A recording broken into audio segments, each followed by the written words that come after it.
diajak secara profesional oleh Rismon itu untuk menjadi brand ambassador. Istilahnya dengan kata lain, saya diumpankan. Iya. Yang terbaru P21. Ya, tunggu aja dalam minggu ini bagaimana pengumumannya. Saya akan tetap lanjutkan laporan saya ini bersama abang-abang saya yang terhormat yang telah mendampingi saya.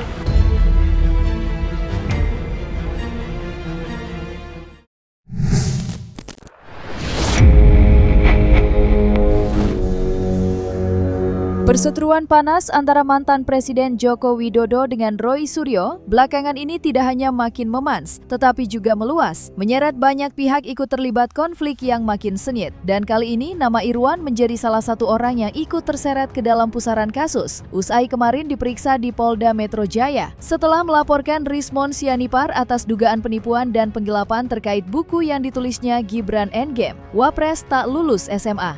Irwan datang ke Polda Metro Jaya ditemani Roy Suryo dan 11 kuasa hukumnya yang menamakan Tim Hukum Pembela Keadilan dan Kebenaran. Lantas, seperti apa hasil pemeriksaan Irwan sebagai pelapor? Hari ini kami hadir untuk mendampingi salah satu pelapor, yaitu Bang Irwan yang ada di sebelah kanan saya, sebagai pelapor dalam peristiwa hukum dugaan tindak pidana penipuan penggelapan, tipu gelap yang diatur pasal 492 dan pasal 486 KUHP yang baru terhadap ex tersangka yang sudah mendapatkan RJ dan SP3 yaitu Rismon Hasyolan Sianipar. Dan hari ini Bang Irwan dipanggil untuk menghadap ke ruang Subdit 3 Kamnek Keamanan Negara untuk dimintai keterangan sebagai pelapor dalam peristiwa hukum yang berkaitan dengan buku Gibran Endgame. Inti yang ingin kami sampaikan hari ini saya singkat saja adalah Bang Irwan memenuhi panggilan Polda Metro Jaya untuk melaksanakan kewajiban hukumnya sebagai pelapor, dan hari ini kami banyak bawa bukti-bukti. Bukunya nanti diperkenalkan oleh Bang Irwan sebagai pelapor, kemudian juga ada beberapa screenshot dari media sosial, kemudian juga bukti kerugian material yang dialami oleh Bang Irwan, karena tipu gelap itu kan basisnya adalah kerugian material, ya. Kerugian materialnya adalah sebesar 6.025.000 yang telah beliau transfer melalui Bank BCA kepada seseorang selaku bendahara dari manajemen buku Gibran Endgame. Dan ada beberapa video pernyataan Rismon yang saling kontradiksi. Sebelum dia mengajukan restoratif justice, dia selalu mengatakan bahwa Wapres tidak lulus SMA, ya. Bahkan buku itu dia jual di Car Free Day. Kemudian Mas Roy diangkat juga sebagai salah satu brand ambassador. Tiba-tiba pada saat ijazah beliau dipertanyakan oleh pendukung Pak Jokowi dan kemudian LP-nya naik di Polda Metro Jaya, tiba-tiba beliau mengambil jalan untuk memutar badan, yaitu mengajukan restoratif justice. Dan pada momentum dia bertemu dengan Wapres Gibran, beliau katakan bahwa buku itu akan dia tarik karena isinya tidak sesuai. Dia mengklaim bahwa ijazah Gibran dan Pak Jokowi itu asli, sehingga disitulah beberapa korban merasa tertipu, ya, merasa tertipu karena antara apa yang dia klaim sebelum RJ dan setelah RJ itu hal yang berbeda gitu. Roy Suryo yang turut serta menemani Irwan melaporkan Rismon juga turut membongkar kebohongan Rismon, terutama terkait buku yang ditulisnya, Gibran Endgame. Dalam pernyataannya, Roy Suryo menyerukan semua pihak yang merasa telah ditipu oleh Rismon untuk segera melaporkan Rismon. Dorongan Roy Suryo kepada masyarakat untuk ramai-ramai melaporkan Rismon didasarkan atas berbagai kebohongan yang dilakukannya. Dan seperti inilah pernyataan Roy Suryo yang mendorong adanya gerbong untuk menampung masyarakat yang sudah menjadi korban kebohongan Rismon. Saya diajak secara profesional oleh Rismon itu untuk menjadi brand ambassador. Istilahnya dengan kata lain, saya diumpankan. sebenarnya manajemen dari ini berusaha melibatkan juga tokoh-tokoh penting. Ya, Pak JK waktu itu stafnya namanya Pak Yadi, itu di WA oleh Rismond. Dia mau ketemu, dia mengaku namanya Dr. Rismond, Dr. Vivian, dan mencatat nama. Ada mencatat nama Hadian itu Mas Ian ya, namanya bukan Hadian. Kemudian mencatat nama Hana dan Hadian dan Mas Nodian. Ini sama sekali tidak tahu ketika si Omon ini tanggal 2 Maret itu akan menghadap ke Pak JK. Jadi sebenarnya banyak yang korban ya dari kasus ini. Maka saya himbau juga untuk teman-teman yang mungkin merasa jadi korban akan ikut melaporkan, silakan. Judulnya maling teriak maling. Kenapa maling teriak maling? Nah ini singkatnya ya. Singkatnya ijazahnya si Omon itu ternyata tidak sama dengan ijazah asli Yamaguchi. Palsu. Jadi maling teriak maling.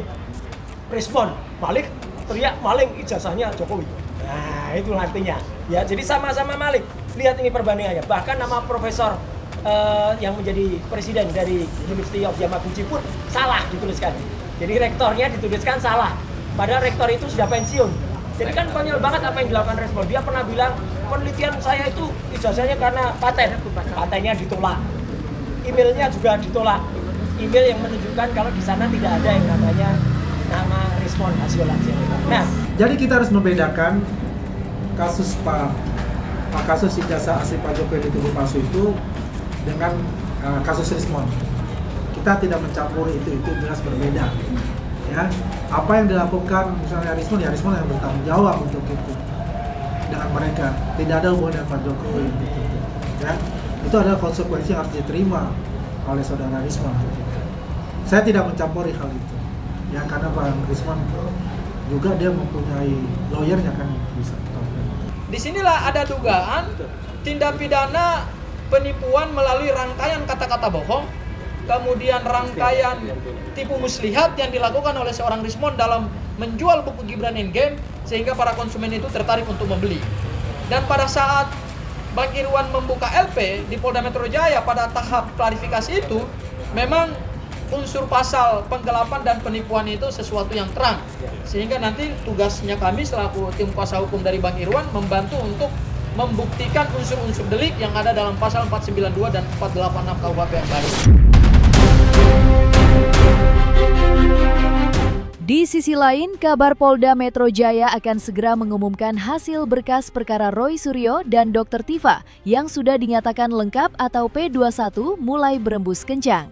Kabar itu semula hanya diketahui oleh orang-orang terdekat Jokowi. Jika Roy Suryo dan koleganya, Dr. Tifa kasusnya akan segera diumumkan minggu ini. Dan berkas perkaranya akan segera dilimpahkan ke persidangan untuk segera diadili. Lantas, apa kata Ketua Umum Relawan Jokowi Mania, Andi Aswan mengenai kabar tersebut? Benarkah berkas perkara Roy Suryo dan Dr. Tifa sudah P21? Yang terbaru P21. Ya, tunggu aja dalam minggu ini bagaimana pengumumannya. Kita yakin dan pasti 1000% P21 itu akan diterbitkan. Dan saya rasa juga mereka tahu gitu. Cuma kan mengumpat-umpatin aja gitu. Sebetulnya kalau dia mempunyai keberanian, mempunyai barang bukti yang sahih, kenapa mesti takut kalau P21? Ya kan Roy, lu kan penakut lu. Kenapa lu mesti takut kalau P21? Dan selama ini kan kamu menantang. Ya, roti tawar ini kan selalu menantang kepada kita. Kepada Pak Jokowi. Laporkan saja, ya. Dan juga selalu mengatakan tidak akan berani untuk tampil di pengadilan. Nah sekarang, kalau kita bicara P21, kok ketakutan sih? Tidak ada P21 dan sebagainya. Itu suatu niscaya kok. Siapa mau menghentikan? Nggak ada yang bisa hentikan kok itu. Hah? Nah kalau mau dihentikan, apa maksudnya untuk dihentikan? Ya buktinya apa untuk mesti dihentikan? Kan nggak ada. Ya hadapi saja yang seperti kau katakan itu. Ya. Di pengadilan itu yang jelas, itu yang benar gitu.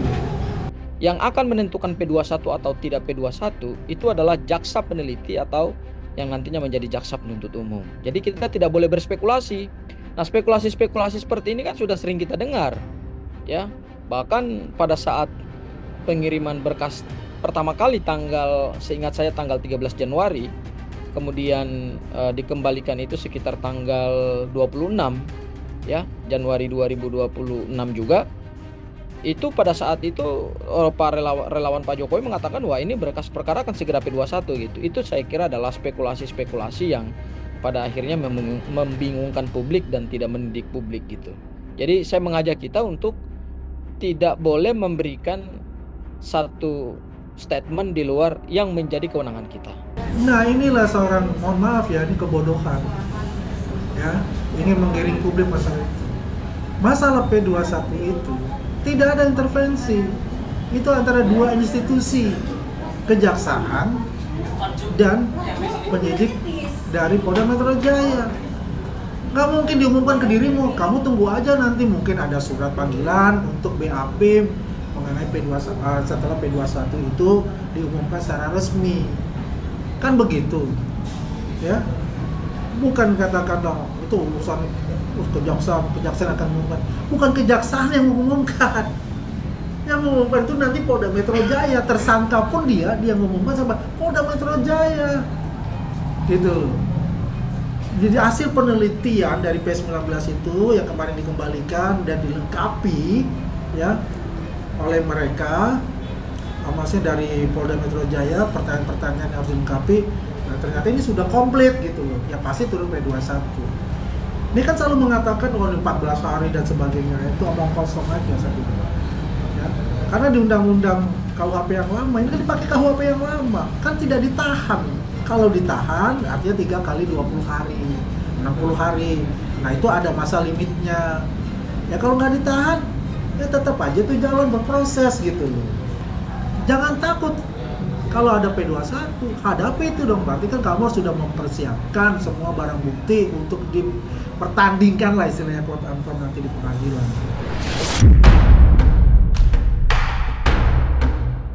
Sementara itu, Roy Suryo tetap pada keyakinannya jika kasus yang menjeratnya tidak layak dilanjutkan. Dengan kata lain, meminta kasusnya segera dihentikan atas dasar pertimbangan hukum. Berbagai upaya hukum pun dilakukannya, mulai dari berkirim surat ke Komnas HAM, meminta audiensi dengan Komisi 3 DPR RI, hingga menyambangi Kejaksaan Agung untuk menanyakan berkas perkaranya.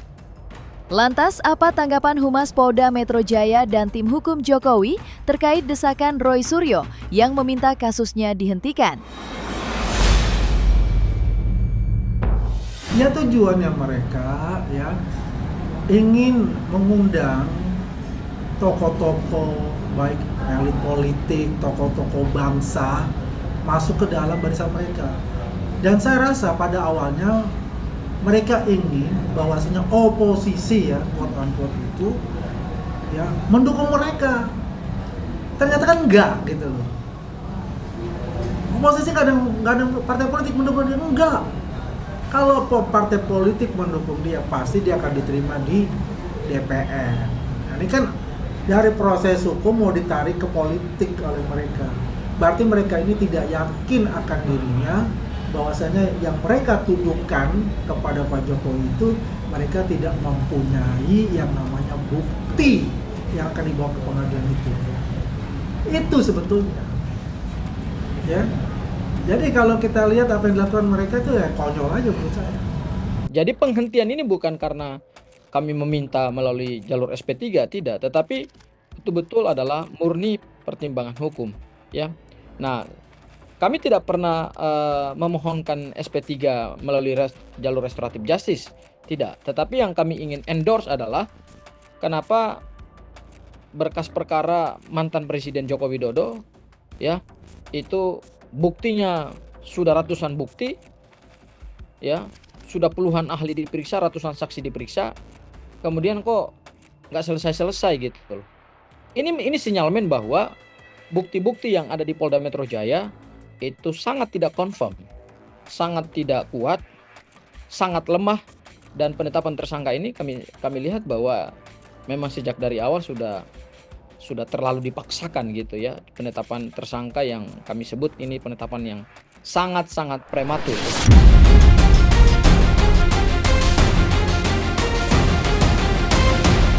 Nah, selesai sudah Cumi Lovers. Saksikan terus Cumi Camp Indep, kabar lengkap, mendalam, dan akurat dari narasumber terpercaya.